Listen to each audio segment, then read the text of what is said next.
আজকের এই ঐতিহাসিক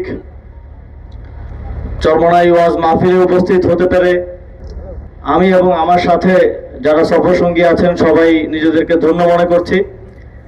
এই জন্য আমি প্রথমেই ধন্যবাদ দিতে চাই ইসলামী আন্দোলন বাংলাদেশকে, আমাদেরকে দাওয়াত করে আপনাদের সাথে এই মাহফিলে উপস্থিত হওয়ার, বয়ান শোনার সুযোগ করে দেওয়ার জন্য। পেশায় হুজুর এবং এই দরবার দীর্ঘ 102 বছর ধরে ইসলামের প্রচার ও প্রসারে মানুষের আত্মশুদ্ধির জন্য গুরুত্বপূর্ণ অবদান রেখে যাচ্ছেন।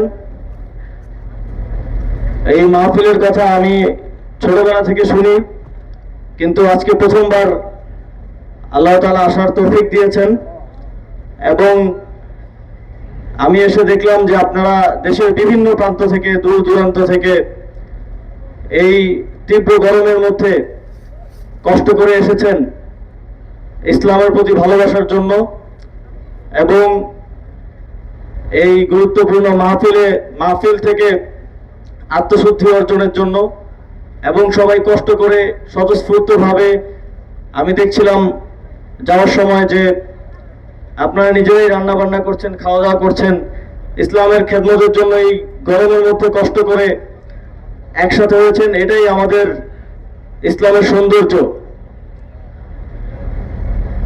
এবং দীর্ঘ 102 বছর ধরে এই ইসলামের সেবায়, এই কার্যক্রম পরিচালনা এবং নিয়মিত এই মাহফিল পরিচালনার জন্য আমি পীর সাহেব হুজুর সহ এই দরবারের সকলকে ধন্যবাদ জানাই। এবং আমি অনেক সময় শুনেছি যে এই মাহফিলে যারা আসেন তারা আসেন একরকম মানুষ হয়ে, ফিরে যান ভিন্ন এক মানুষ হয়ে।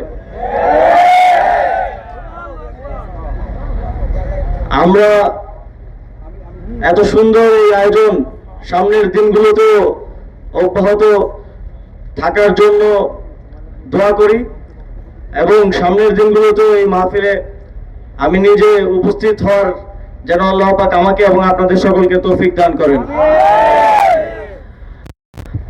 শুধুমাত্র ইসলামের শান্তির ধর্ম, ইসলামের প্রচার ও প্রসার নয়, পীর সাহেব হুজুর এবং ইসলামী আন্দোলন বাংলাদেশ এই দেশের মানুষের জন্য রাজনীতিতে অত্যন্ত গুরুত্বপূর্ণ অবদান রেখে যাচ্ছেন। এই দেশের মানুষের মুক্তি এবং শান্তির জন্য পীর সাহেব হুজুর নিজে রক্ত ঝরিয়েছেন, আমরা দেখেছি।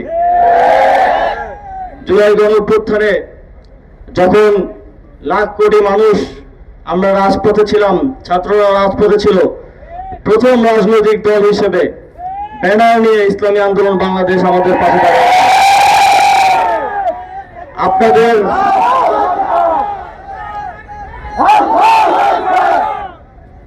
আপনাদের এই অবদান দেশ ও জাতির জন্য আমরা আজীবন শ্রদ্ধা ভরে স্মরণ রাখবো।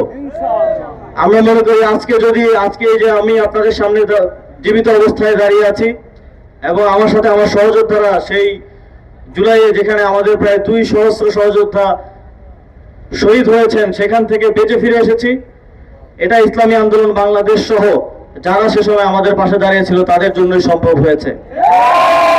আগামী দিনের বাংলাদেশের মানুষের মুক্তির লড়াইয়ে রাজপথে আমাদের যে সম্পর্ক ইসলামী আন্দোলন বাংলাদেশের সাথে তৈরি হয়েছে, রাজপথের একেবারে স্বতঃস্ফূর্ত অর্গানিক যে সম্পর্ক তৈরি হয়েছে সেটা অব্যাহত থাকবে, এই প্রত্যাশা রাখছি এবং এর জন্য আপনারা সবাই আমাদের জন্য দোয়া রাখবেন।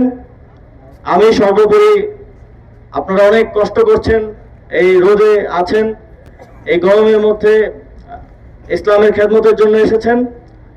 এই মাহফিলের আমি সাফল্য কামনা করছি এবং ভবিষ্যতে যেন সফলভাবে এই মাহফিল এগিয়ে যায় এবং ইসলামী আন্দোলন বাংলাদেশের সাফল্য কামনা করে আমার বক্তব্য শেষ করছি। আসসালামু আলাইকুম ওয়া রাহমাতুল্লাহি ওয়া বারাকাতুহু।